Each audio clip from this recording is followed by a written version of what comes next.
Hi everyone, this is Jason Zach from Nathaniel School of Music. In this ear training lesson, we are going to look at different methods to hear chords better or hear harmonic movements in music better. I've done a lot of specific lessons on harmonic ear training, melodic ear training, as well as even rhythmic ear training. So do check that out in the description. We have a ear training playlist. This one is just an overall perspective on ear training in general when you're listening to a piece of music. Now, in this tutorial, what I might find very difficult to do is to play you actual songs, which is how I normally teach ear training in my regular classes at Nathaniel. So it might be a challenge, but I will give you the approach. I'll tell you what you need to do when you actually work with a song by playing it via your Spotify or YouTube or whatever it might be.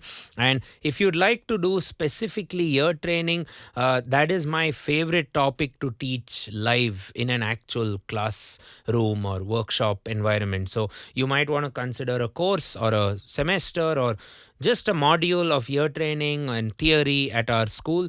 And what I tell students is you're not only challenging yourself with ear training when you're looking at ear training as a chapter. You're also aiming to improve your music theory in parallel. A lot of the reasons why someone doesn't know a chord or I don't know what that chord is because you don't have a name for it and you don't know why it's there in the first place and you don't know what is its purpose, and that is theory. So, ear training is just identification and saying, hey, I heard the third minor of F major, which happens to be A minor. Or I heard the sixth minor of E flat major, which happens to be C minor. Or I heard, in the context of seventh chords, I heard the minor seventh flat five. And the minor seventh flat five exists at the seventh degree of a major scale, doesn't it? So, in the F major scale, the minor seventh flat five would be E minor 7 flat 5 going to F. So most of these decisions which I am talking to you right now are based on theory. I know the major scale, or I claim to know to some level, where I know the degrees. I think I know that the 4 in a major scale is major and it extends to a major 7th. The 5 in a major scale is a major chord again, but extends to a dominant 7th. The 7 is the lone diminished chord, and so on and so forth, right? And then we have different chord theories for different other scales. Like in the harmonic minor, both the 2nd and the 7th form diminished chords. The 6th is a 6 flat, and in the harmonic minor scale, it could form either a minor or a major. Okay, so I've done a video on a few things that you might not know about the harmonic minor scale. We'll leave that in the description. Check it out. And also in the harmonic minor scale, the 3rd would be an augmented chord. Now, all of this is something you need to prepare yourself before you actually tackle a song. Right? So, okay, on that note, let's now get to the lesson, which is 5 methods to actually observe chords or observe changes or progressions in a song. And before we get started, it'll be nice if you can consider hitting that subscribe button, turn on the bell for regular notifications. And we are available on Patreon for a small amount of money, about $5 a month. You support our channel, and as you check out the tires, you can interact with me more. You can send me your assignments, your compositions. I can go through them, give you my feedback if I have any, and we can chat. Okay, so on that note, let's get cracking. First off, when you hear a song, sometimes students will ask me, I can't make out chords by ear. I can't make out whether it's major or minor. Or some students will say, I can get major or minor, but then I can't get the tricky ones, like the dominant 7s. Now, when these cases reach me in my classes, what I end up figuring out is, does the student even know when the chords are changing in the first place? Like, na na na na na na na na na na na na na ni. See, it changed there, but prior to that, it was just na na na na na na na na na na na na na. That was a quick change. Na na na na na. Oh, Susanna, na na na na na, na na na na na na na na na na na na. So we have to kind of question ourselves whether we can actually make out or feel that, hey, the chord actually changed. And then after that, we have to figure out, where did it change? Did the chord change happen every bar? Or is it happening at every beat, which is rare? Or is it happening 2 beats and then the next chord, like that? Or maybe there's a chord 1, 2, 3, 4, 1, 2, 3, so you have a song like that which goes 1, 2, 3, 4. The next chord is at the 4. So it's 1, 2. So the chord change is 3 plus 1 and then 3 plus 1 again. And then maybe it continues for bar by bar after that segment. So you could also have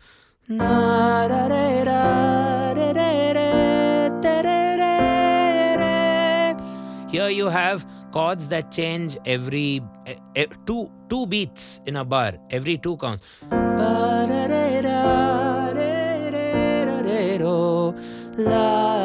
That's every beat. So where do the changes occur? Then you can kind of figure out, okay, I have plotted out points of interest. Now you can decide in your flow chart or in your algorithm, is it actually major or minor? Because those are the usual suspects. Or maybe it could be a dominant 7. But even if you have got the changes and then you figure out, okay, could it now be major or minor? Then after you do that, you can have a better trial and error method to get your chords. You might end up getting it to the tune of at least 60% or 65%. And then for the rest of the stuff, you can ask your bandmate, as I used to do in my younger days, or you can ask your teacher, or move forward, or have a volume of material that you're working with. That's what I say. So when you're stuck with something, you've got it to the point of about 60-65% success. You should know that. That is your success percentage. Now, that is only going to ever go up. And also the material that you're picking when you're training your ear should probably be material within your ballpark. So, for example, songs that have just major chords, the 1, 4, 5. Example could be a movie like Oh Brother, Where Art Thou, with George Clooney being the main actor, where you have music pretty much from the olden, Americana kind of genre, which is primarily gospel folk music. So it's just going to be 1, 4, 5 songs, I'll Fly Away and those sort of songs. So that'll be a good start. Or maybe you can do Coldplay, Ed Sheeran, Taylor Swift, that sort of material, where the chords are going to be 1, 5, 6 and 4. There'll not be any borrowed chords. There'll be just maybe jumblings of those entities, or just folk music, pop music, and rock in general. You don't want to, or even country. You don't want to start with blues or gospel. Gospel music can get very advanced at times because the chords could be 7th chords, and you might not want to start your journey into a chord listening by doing jazz songs, because jazz songs go off scale. There are all sorts of modulations, borrowed chords, and so on. So understand where your level is and then work towards it. So that's about changes, the change or the point of change of each chord. Then we get into the quality of the chord. So the quality of the chord would basically be, now you've figured out the change point or the hit points. What is it? Is it a major chord? Is it a minor chord? Is it a diminished chord? Is it a 7th chord? And then it goes forward. Is it a major 7th, dominant 7, minor major 7, minor 7, minor 7, flat 5, augmented 7th, augmented major 7th, and whatnot? Or a diminished 7th, or half diminished major 7th. We've done a tutorial on just 7th chords. You should check it out in the description. Now, again, you should have a reality check. Now, if with the quality analysis, you just figure out major, minor, and other. Let's say you have these categories: major, minor, and other. Major by default, let's say in the A major scale, 3 sharps, C sharp, F sharp, G sharp. You'll have 1 major, 4 major, 5 major, then you'll have 2 minor, 3 minor, 6 minor. So 2, 3, 6, 1, 4, 5, 2, 3, 6, and then the diminished.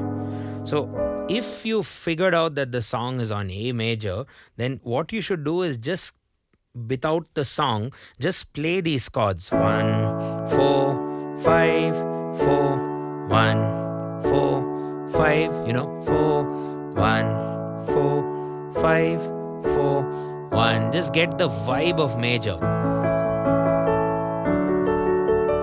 5. Then the minor.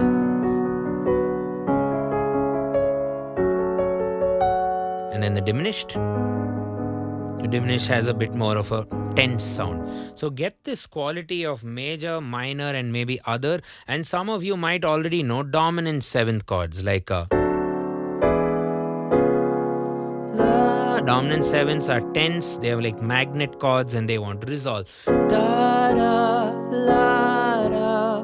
They resolve to either a major or minor. You could look at it.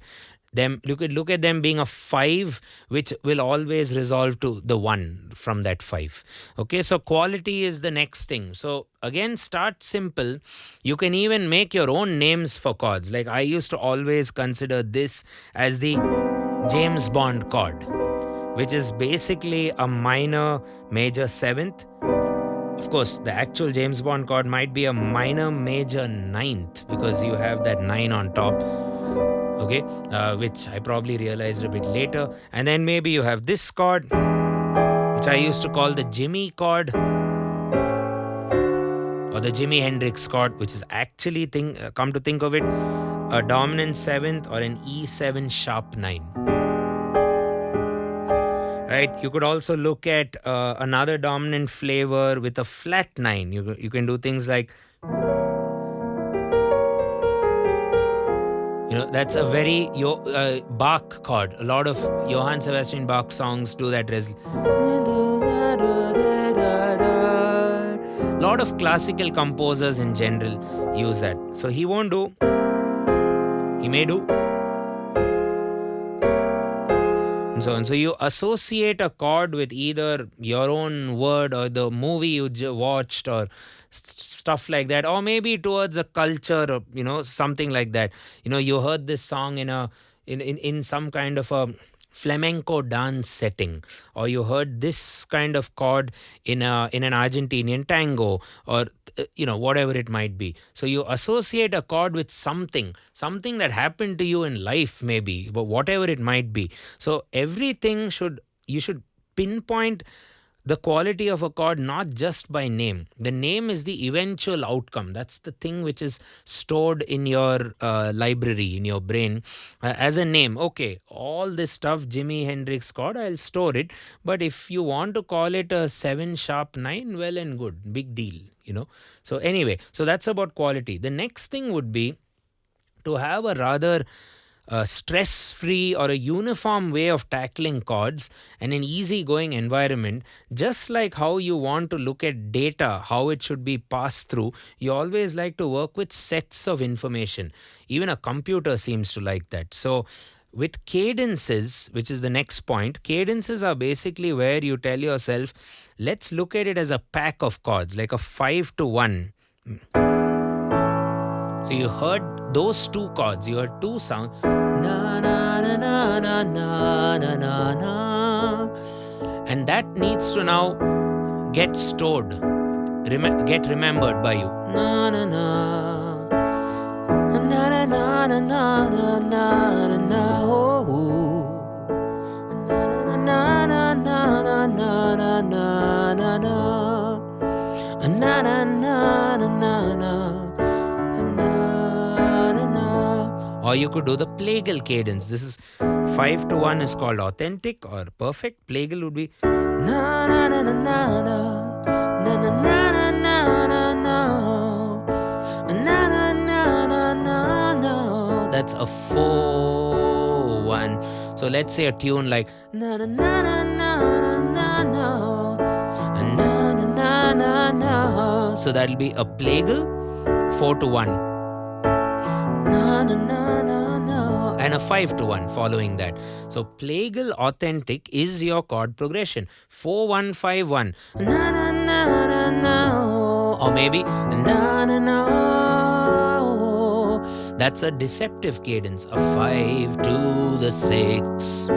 Okay, so you can also have bigger cadences, maybe a 2-5-1, like a na na na na na na na.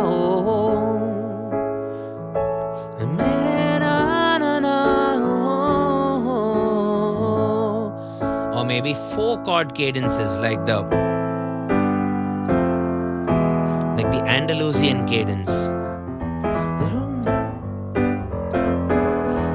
And you realize that, oh yeah, I've heard it in Hit the Road Jack, Feeling Good, or maybe even our Indian song Damarudam, and so on.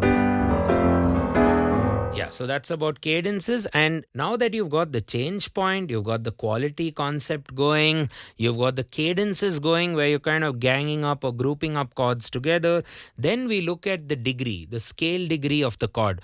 The scale degree of the chord is very useful because if you know your theory, you can make very quick guesses, tactical guesses of these chords. So let's say you heard, you're hearing a song and you go, and you kind of freeze the song here. You literally pause it on Spotify and you hear it. Pa is your first chord. Again, this will be easier when I play an actual song. You can do that in a class at some point. Pa. Now, when you play this, I'm freezing my music here. So what I want you to sing is Ha is the root. So sing the bass notes of this. La da da. And now I sang a B. B is the second degree of A. B is the 2 of A. So what'll B form? It'll form a B minor, B minor. That's the scale theory of A major. So B minor, it could also be a B minor 7, and resolves. So if you sing the bass note of the chord, wow, it's going to be a great way to instantly figure out, oh, I heard a B, has to be B minor. Or it kind of sounds a bit sophisticated. So maybe B minor 7th or maybe B minor 9th. It just kind of adds on to that. Or maybe a voicing of B minor, maybe a B minor 7-11, stuff like that. And or maybe a 6-9 voicing if you heard a major chord of some sort. But all that, remember, will happen level by level. You have to look at it as, this is what I know now. Let's not complicate things too much and then move forward from there. So scale degree, you can answer it as saying, okay, it was a B minor 7th chord, but the answer would be 2 minor 7th. Or maybe you heard a modulation. You heard an F major in the A major scale. So F would be a flat 6 with respect to A, right? F sharp, F would be a flat 6. So now you're borrowing chords from the minor. So you'll have an F major. Na na na na na na. And that could end up being, how do we write it? You can say F major, or you can write 6 flat major. That's the official way of writing it. And when you transpose it, things become easier. Ta na na na na na, or ta na na na na na. That's on B flat. Ta na na na na na na na na na na, and so on and so forth. So degrees are very important. Once you've got the degree, you need to know how to write it, and you should predict what degree would it be in that scale. If it's major, minor, Dorian, Mixolydian, Phrygian, or whatever. Okay, and last but not least, the easiest. So the previous method gets you the chord instantly once you know the bass note. The next method will be the same way, but starting from a melodic perspective.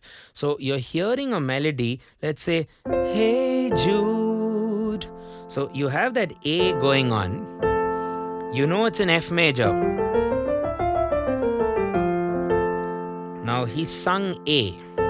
Now, what are the possible chords that could work with this A? You're on F major scale. So you ask yourself, in the F major scale, you have an F major which has an A in it, or D minor which has an A in it, or one more is there, right? A minor which has an A in it. So when you're harmonizing Hey Jude, you can just predict the chords just by theory and then use your ear, trial and error eventually. Trial and error and then eventually your ear to arrive at what the chord possibly is. So Hey Jude versus Hey Jude, or Hey Jude. That's probably the correct chord. Don't make it bad, or don't make it bad. Don't make it bad. Even E diminished has a G. Now, in theory, they all work. They all kind of sound good. So you can harmonize songs just by knowing the melody, D minor.